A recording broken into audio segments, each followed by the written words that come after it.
Hi there, this is John Wilkinson again from History Made Easier, with some concluding thoughts for you on booming America. There are a number of important key points to ram home about America in the 1920s, about the booming economy. It's easy to exaggerate change, even in times of great change. American women are an important example in this study. And it's easy to forget continuity. Most Americans remained poor. Most Americans lived in rural America. Life for Native Americans or for African Americans hardly changed at all. Yet, at the same time, America had changed. The Roaring Twenties, the Jazz Age, did exist. The cinema did boom. Radio brought entertainment into the home. The car came to define freedom. The trick is getting the right balance. So, the first part of our conclusion is to think about where you would put that balance. It's a matter of numbers, just how many people were affected by the changes. It's a matter of images too. The assembly line, the car, the skyscrapers. And so it's also a matter of psychology. Just how powerful was the psychological impact of the changes?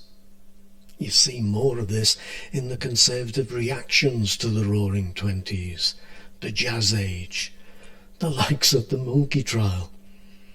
And it's so important that you appreciate that you can use what you learn in one topic to help you in another. Just as when you look at the Wall Street crash and the Great Depression and what caused it, it's so important that you reflect back on potential problems that can be detected even as the American economy boomed. A boom based on consumerism, when most of Americans lived in or close to poverty. And a boom based on war too, when that war ended.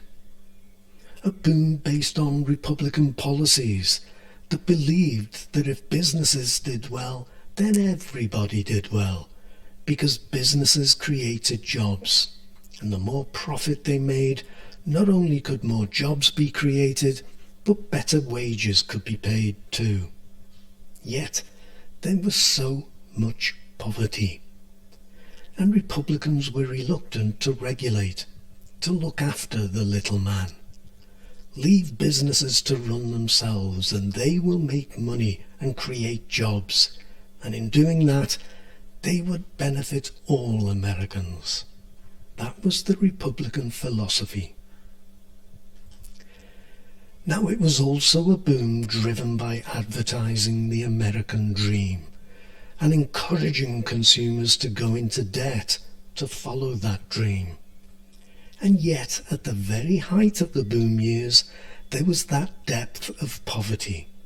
I know I keep coming back to this, but I feel it's so important. Farming was struggling, and 50% of Americans lived in rural communities. Older industries were struggling too, struggling to make profits, and so not providing their workers with a decent wage. So there you are. Balance is very important in this topic, I think. Just as important as the detail you provide. So too is linking what you learn here to what you learn in other topics in the boom and crash years, and vice versa. I hope you found the different presentations on this topic useful, and that these concluding thoughts help you see things a little more clearly. Seeing the big picture is so important, I feel, for the top grades. Just as exaggerating a point when there is so much contrary evidence is damaging to your hopes. So take care. If you think I can help with tutorials, just get in touch with me, or get your parents to, at historymadeeasier@gmail.com, and we'll see if we can sort something out. But for now, I will thank you, as I hope I always do, for listening.